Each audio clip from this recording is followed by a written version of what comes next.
Hello, my name's James. I'm a portrait photographer from Portsmouth in the UK. You've probably not heard of me, and I am the pointer and tutor behind the project, A Portrait of a Wrestler, and I welcome you to this, our latest video.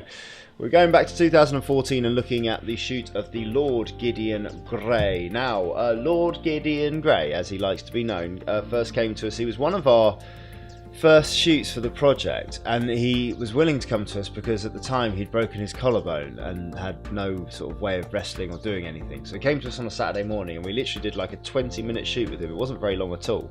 I'm going to share with you some of the images now, just discuss them and see which one made it through to our final fellowship panel in the project. We'll start off with our first one here, sneering into the camera. We've used as many layers as possible to sort of hide the fact that he's injured and his arm is literally in a sling here. So we've got like the tweedy jacket, the sort of vintage waistcoat and the simple black shirt underneath. Nice low angle, making a big thing of those features and sort of looking up into the nose, sort of give it that sort of sneery, sort of grotesque sort of look really of like ultimate sort of bad guy really, which was really the goal of this whole shoot. Next one here, half length. We've just come back a little bit in colour as well, just so we can see the different tonality between the waistcoat and the jacket, dropping the chin slightly and bringing those hands into the shot, trying to clasp the hands sort of like that so we can see all the fingers together rather than sort of like sausagey like that, which can sometimes look a little bit awkward. I just like to sort of pose hands sort of fairly simply like that, just so that we can sort of see everything really.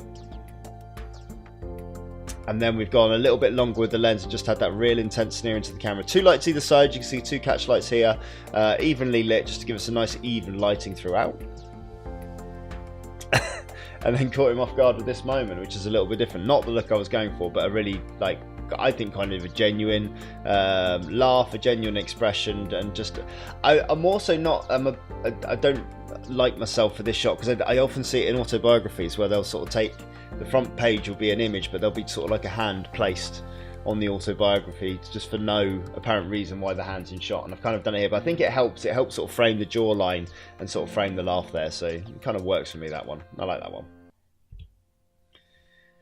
And then single light setup, slightly narrow lighting here. I'd want to bring it around a little bit more. We've got a little kicker light as well, just here on the neckline there. Bringing the hands across. It's about as much movement as we could get out of him, and just have him looking straight into the camera there.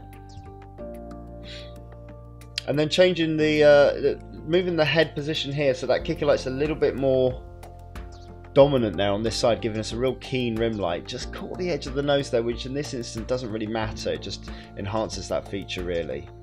And again, just having the light skimming across from the other side. And then this one here, a low angle, narrow lighting again. It's a little bit harsh, the lighting on the side of the face there, but I think it kind of works. Just a single light setup, dropping the rest of the image into darkness and just looking off camera. We haven't got those catch lights in the eyes, but because he's a bad guy, that's not such a bad thing. The eyes look a little less sort of vibrant, I suppose, and a little bit more intimidating, but a little bit more unnerving. Again, that's what we're trying to achieve with the guy.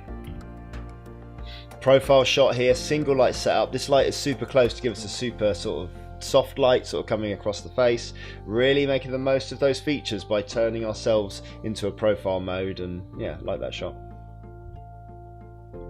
And then just turning that head to camera, adding a kicker light on the side here. See on the side here where the hair's just slightly lit up, we've got a little bit of a sheen across the forehead there. Really getting him to sneer in the camera to make the most of these features, right up the Kenneth Williams style nose there. And just a really intimidating shot, nice and close as well. Love that image. But it's this one here. This is the one that we stuck on that sort of hit the marks that we needed for the panel, I think. The hand placement there, just on the waistcoat, and the fist at the bottom, just framing everything nicely. A nice low angle with the Lord looking off to the side, catch lights in the eyes, making the most of those features, and just a nice simple sort of domineering shot. Real statement of character on that one. It's this one that made it through to the panel, so we're going to pop him in there next to James and Ricky. I've always made a beeline to sort of shoot with the Lord every time I've been to a Revolution Pro show or elsewhere. He's an intriguing character to me.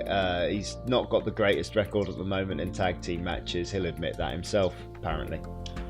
And this shot here was taken backstage at a show in 2015, a year later. So he was fully fit, but we still put the tweedy jacket on, and we just added that monocle as an extra layer. And it's about, I think as a wrestler, about sort of adding layers onto your character that sort of help tell the story. This one looking straight into the camera, and the nice framing with the hand just sort of like around the face, and then the hand down here just gives us a real sort of complete shot and a real intensity of the look into the eye. Plus the slightly bulbous nature of this eye here being magnified by the monocle helps, for me, helps tell the story. This one is a national award. One year with the Master Photographers Association, was printed up quite big at the National Photography Show, which I was super proud of at the time, still am, and we've still got a good relationship to this day. So every time we go to do shoots now, he's always sort of almost more or less first in line. He's got a baldy head now, so I think he's going for like a Bond villain look, maybe something like that. I'm not sure. Thanks for listening, thanks for watching. Coming up next week, we're going to be revisiting 2014 again with a Progress Stalwart. We're going to be revisiting the shoot of Pastor William Eva, so join us for that one. If you've liked what you've seen, then hit the subscribe button. Follow us on the Twitter and the Instagram at Y2JimBob. It's Portrait of a Wrestler everywhere else, and as ever, all the very best.